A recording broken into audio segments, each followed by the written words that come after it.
Hare Krishna, revision of chapter number 5 of Bhagavad Gita.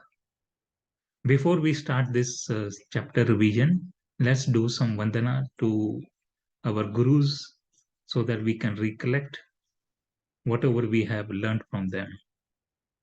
Vandai Shri Guru, Shri Yutpat Kamlam, Shri Gurun Vaishnavacha, Shri Rupan Sagra Jatam, Sagan Raghunath Devintam, Tasajivam, Sadvaitam, Savdutam, Parijan, Sait Krishna Chaitanya Devam, Shri Radha Krishna Padan, Sagan Lalita Shri Vishakha Devintahast, Om Agyan Trimandasya, Gyananjan Shalakya, Chakshurun Rimintam, Yen Tasmai Shri Guruve Namaha. नमो महावदन्याय कृष्ण प्रेम पदायते कृष्णाय कृष्ण चैतन्य नामने गौर विषय नमः। हे कृष्ण करुणा सिंधु दीन बंधु जगतपते गोपेश गोपिका कांत राधा कांत नमस्ते। श्री कृष्ण चैतन्य प्रभु नित्यानंदा श्री द्वैत गदाधर शिवसादि गौर भक्त वृंदा। Hare Krishna Krishna Krishna Hare Hare, Hare Rama Rama Rama Hare Hare. First of all, my Danvat Pranam to my Diksha Guru Shri Bhaktivedanta Narayan Maharaj Ji, and then my Danvat Pranam to my all the Shiksha Gurus, and my Danvat Pranam to all the devotees who would be listening to this recording. So let's recapitulate what Krishna Bhagwan Ji said towards the end of chapter number 4. How chapter number 5, the present one, titled Karma Yoga, Action in Krishna Consciousness, and chapter number 4 towards the end, which is titled Transcendental Knowledge, how are the both connected. Towards the end of chapter number 4, in shlok number 41 and 42 of chapter 4, Krishna Bhagwan Ji talks of renunciation of work. Renunciation of work and then also doing the work. Now, Arjun over here is confused. He believes that the renunciation of the work means that you go to the forest and do your bhakti secluded from the rest of the world and sit down over there for the rest of the life. That is what the renunciation of the work means to him. But simultaneously, Kishan Bhagwan Ji also asked Arjun to do work, get up and fight. It was the last sentence he talks about, uh, get up and fight. And that is what he's meant over there, what he said, Atitavitishta Arjuna, get up and fight. He says, on the one side, you are asking me to do devotional service, and on the other side, you are asking me to get up and fight. Which is better, to do devotional service by renunciation of everything, or to do the work that is according to his Kshatriya dharma to fight in the battle? Which is better? So that is the first slok in chapter number 5, which Arjun asks Krishna Bhagwan Ji on behalf of all the human beings, that I am confused. Please guide me. Which is better, devotional service or not doing any work at all? So in chapter shlok number 2 onwards till shlok number 29 of chapter number 5, Kishan Bhagwan Ji gives the reply to Arjun's this first shlok as whether doing work is better or not doing work is better. In shlok number 2, Krishan Bhagwan Ji mentions that both aim at the same thing, that is liberation from the repeated cycle of birth and death and going to the abode of Krishan Bhagwan Ji. Right. So here he says, whether you do renunciation of the work or whether you do devotional service, both will lead you to the same thing. And the person who understands this thing is the person who has actually understood bhakti. But he also convinces in shlok number 2 to 6 that devotional service is much superior and better than the renunciation of the work. Both will certainly lead and they aim for liberation. And then in Shlok number 4, Bhagwanji touches upon the topic of Sankhya Yoga, or analytical knowledge or empirical verifications knowledge about that, and the Karma Yoga. In analytical knowledge or the Sankhya Yoga, one tries to understand the difference between the body and the soul and the super soul, which is ultimately Vishnu. And Karma Yoga is doing this service as prescribed by Krishna Bhagwanji towards pleasing Krishna Bhagwanji, that is Karma Yoga. Doing everything that pleases Krishna Bhagwanji. So both Sankhya Yoga or analytical knowledge and the Karma Yoga, they lead to the same thing, ultimately towards the service of Vishnu Bhagwanji. So there is no difference between devotional service and not doing any or renunciation of the work. That is what Bhagwanji is trying to say. But there are also people, Bhagwanji says in Shlok number 6, the rishis or the Mahatmas or the saints who do the renunciation of work, but they forget the main part which should accompany renunciation of work, and that is devotional service. बिना भक्ति के काम material काम करना छोड़ दो, it is of no use. So Krishna Bhagwanji in Shlok number 6 mentions very clearly the renunciation of work should always be conferred together with the devotional service. So always do devotional service with renunciation of the work, then it is the perfect way of doing bhakti. So that is, ladies and gentlemen, about what is better, renunciation of work or doing devotional service. So that is covered in Shlok number 2 to 6. Then going further, Bhagwanji mentioned about in Shlok number 7 to 12 about the characteristics of Nishkam Karma Yoga. A person who is Yoga Yukta, a person who is doing Nishkam Karma Yoga, meaning only those work which pleases Krishna Bhagwanji. He is not doing anything for his own self sense gratification, for his own enjoyments. He gives all the fruits of his services to Krishna Bhagwanji. Nishkam Karma Yoga. He doesn't have any of his own desires. Everything he does is for the pleasing of Krishna Bhagwanji. So, what are the characteristics of such a person? So, this is given in Shlok number 7 to 12. Bhagwanji mentioned in Shlok number 7, one who works in devotional, he controls his mind and senses and is dear to all. Although working, he is not entangled.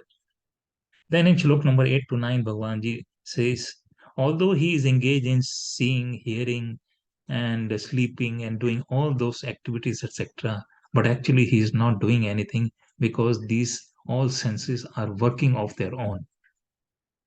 He knows that all these senses are actually engaged in the service of the Lord. He himself does nothing because he is very much engaged in transcendental service to Krishna Bhagwanji. Then Bhagwanji gives the example of a lotus leaf. Just as the water cannot stay on the lotus leaf, it doesn't touch and stay there forever on the lotus feet.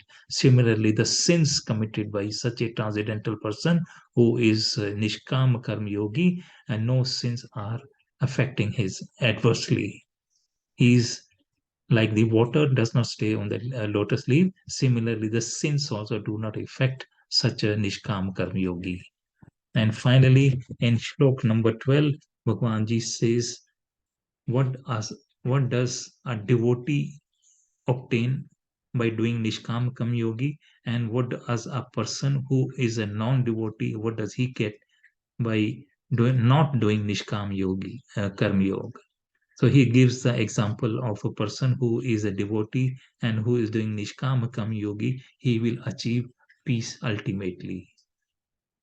But a person who is not engaged in devotional service, who is engaged in material senses and enjoying the fruits of his services, who is very much engaged in sense gratifications and enjoying the life for his own benefits, he will be always entangled in this material life and he will never be liberated. So these are the uh, things and characteristics of a person who is a Nishkamakam yogi. Then in shlok number 13 to 16, Bhagwan Ji mentions about the three doers. The three doers we have also learnt in earlier. They are the Atma or the soul, the super soul, and the material nature. The soul desires the things. The super soul or the Paramatma sanctions it. And the material nature, which is in the control of the super soul or the Paramatma, that helps to fulfill the desire. So, to repeat, the soul desire, the super soul sanctions, the material nature, which is under the control of the super soul or Paramatma, it helps in fulfilling the desire of the Atma. So Bhagwanji mentions these things in shlok number 13 to 16. Then going further, in shlok number 17 to 21 of the chapter Karma Yoga, that is action in Krishna consciousness, Bhagwanji mentions about the symptoms of the self-realized person. Shlok number 17 to 21. In shlok number 17, Bhagwanji mentioned that such a devotee who has complete realization of Bhagwanji, he has full knowledge. He is a knowledgeable person. He knows all the Ved and Shastra and what is expected of him, and to not to be engaged in material services, in material things, but always to be in transcendental knowledge and service of Krishna Bhagwanji. He is full knowledge. And he knows that everything over here is temporary, that nothing belongs to him, everything belongs to Krishna Bhagwanji. He is in complete knowledge. That is in shlok number 17. In shlok number 18, Kishan Bhagwanji mentioned that such sages, they see and have equal vision, equanimity. They see a dog, a cow, an elephant, and a dog eater in the same manner. They know that the soul is in each and every one of them, and he sees them in equanimity. He doesn't differentiate between the souls of human beings and the souls in the cow or the dog or the man eater or the cow. Then further, Bhagwanji says in shlok number 19, those in equanimity have conquered birth and death. And further, in shlok number 21, Bhagwanji mentions about the symptoms of the self-realized person. I'll read out for you. In shlok number 21, Bhagwanji says, such a liberated person is not attracted to material sense pleasure, but is always in trance, enjoying the pleasure within. In this way, the self realized person enjoys unlimited happiness, for he concentrates on the Supreme Bhagwanji. So, that is the symptoms of self realized person. Then, going further, shlok number 22 to 25, Bhagwanji says, why a person is stuck in problems, why problems come to a person. Here he says, the problems comes to a person because that person is engaged in material senses. He has not kept himself aloof from material things. He is accumulating more and more and more of what he needs or what he does not need for his own enjoyment. He is not a realized person. He is not a knowledgeable person that everything over here in the material nature is for the enjoyment of the Krishna Bhagwan Ji. An opportunity has been given to him to do devotional service to Krishna Bhagwan Ji so that he can go back to the Godhead, to the abode of Krishna Bhagwan Ji. And he should all the time do bhakti. And therefore he is stuck in problems because of his desires. Right? He has no control of his anger and has more and more of desires. And a person who is just the opposite of this, who has control over his desires, who has controlled his anger, and who has controlled his senses, he has peace within himself. So, such a person will not have any problems as long as he is over here. So, that is shlok number 22 to 25. And then, towards the end of the chapter, in shlok number 22 to 26 to 28, Bhagwan Ji gives a summary of the Ashtang Yoga. Yoga connection with Bhagwan Ji. Ashtang Yoga.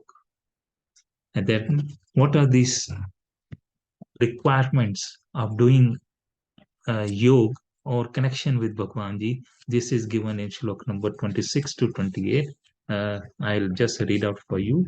And it says, those who are free from anger and all material desires, who are self realized, self disciplined, and constantly endeavoring for perfection, are assured of liberation in the Supreme in the very near future. It may take little time, but these people will certainly be engaged in, but these people will certainly get liberation. It may take little time to do all this practice.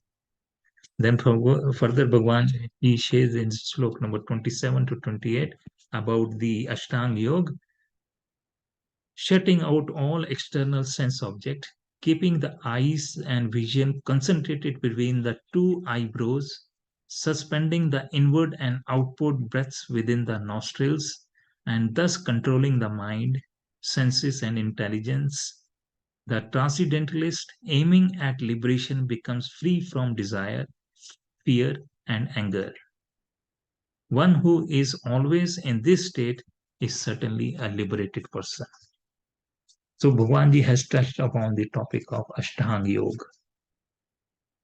We'll come back on this topic a little later. And towards the end of the last shlok, that is shlok number 29, Bhagwanji mentions about the greatest peace formula. And what is the greatest peace formula? In shlok number 29 of chapter number 5, titled Karma Yoga Action in Krishna Consciousness, Bhagwan Ji mentions, a person in full consciousness of me, knowing me to be the ultimate beneficiary of all sacrifices and austerities, the supreme lord of all the planets and demigods, and the benefactor and well-wisher of all living entities, attains peace from the pangs of material miseries. So this is the greatest peace formula mentioned by Krishna Bhagwanji, that a person should do all this with the complete knowledge that Krishna Bhagwanji is the ultimate enjoyer. He is the ultimate controller of everything, and he is the ultimate doer of everything. A person who is in full knowledge of this thing, he attains the peace from all pangs of material nature. So, ladies and gentlemen, just now towards the end, Bhagwanji has mentioned about Ashtanga Yoga. And that is the beginning of the chapter number 6. Ashtanga Yoga means dhyan.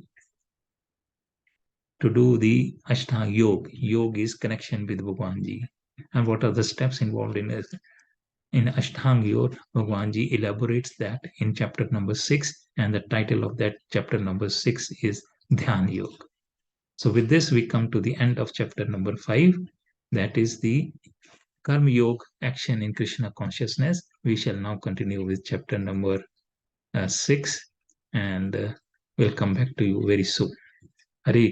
Hare Krishna Krishna Krishna Hare Hare, Hare Rama Rama Rama Hare Hare.